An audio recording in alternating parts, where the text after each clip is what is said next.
15. februar, Dan državnosti, Sretenje, drugi protest, nastavak onog prvog od 16. decembra, opravdani zahtevi ratnih veterana, porodica palih boraca, ratnih vojnih invalida. Ovde na Savskom trgu položit ćemo vence onima koji su nas najviše zadužili, poginulima u sukobima 90-99. I zatim ćemo otići do vlade gde ćemo poručiti protestnu notu sa molbom i zahtevima u nadi da će premijer Vučić i nadležni iz vlade obratiti pažnju na naše zahteve i odgovoriti do sledećeg protesta koji će biti 24. marta.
Slobodno snimi što piše.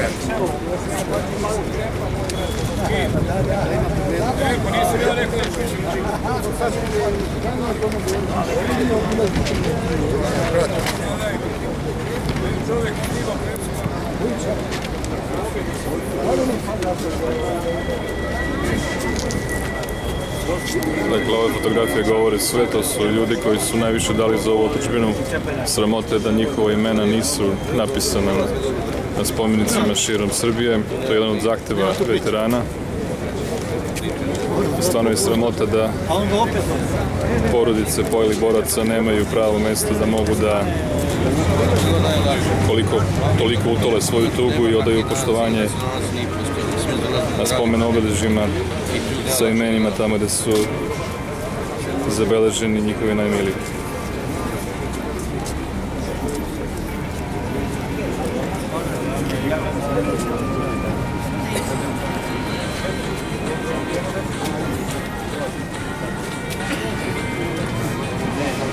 Dakle, ovdje je puno tuge, puno je majki i očeva, sestre i braće koji su tu zbog svojih najmilijih, koji su zauvek dali svoj doprinos ovoj otadžbini. I zaista, ako ovo niko ne shvata ozbiljno i ako država se dalje stidi svojih veterana i poginulih i porodica, vojnika i pripadnika policije i ostalih služba bezbednosti, onda zaista kao društvo imamo ogroman problem i ako se ovo ne reši, ni društvu nam neće biti bolje u celini. Stvarno je sramota i bruka da smo i dalje jedina država u regionu koja nema donesen, usvojen, aktualan, realan, dobronameran, ljudski zakon o pravima veterana, porodice, palih boraca i ratnih vojnih invalida. Dakle, svakom pametnom bi već to bilo dovoljno da se država upriliči i podržavi da se taj zakon donese što pre, a mi evo godinama, decenijama istu priču molimo, tražimo, ponavljamo i za sada niko ništa. Ovo je kritika svakoj vladi do sada i naravno sa našim trenutnim ministarstvom smo završili nakon ovog poniženja koje je bilo u decembru.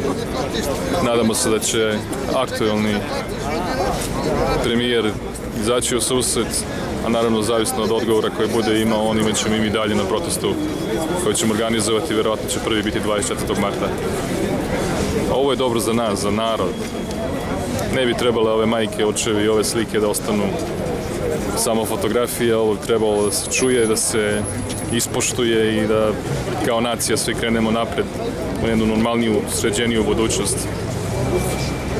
Ovako smo i dalje u tom mulju i toj neslozi i nepoštovanju onog što se najviše treba poštovati, a kao što puno puta rekao smo, nema države bez jake vojske, a vojske ne može biti bez poštovanja prema bivšim vojnicima, bivšim policajcima i onima koji su dali svoje živote za otadžbinu.